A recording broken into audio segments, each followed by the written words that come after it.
Today in this video, I'm going to explain how to upgrade old MacBook to latest Mac OS version. Click on top left Apple logo, then click on About this Mac. Now click on Software Update.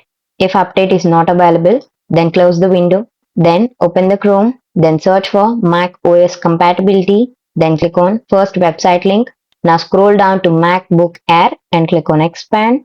Then go to 13 early 2015. Then from the top copy the monetary from the above of Mac O5 12X. Then open new tab, then search for Mac OS Monterey download, then click on first website link, then click on open app store, then click on download, then open and continue.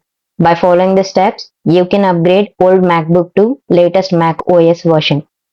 This video helped you out, please leave a like and comment down below. If this worked for you, thanks for watching.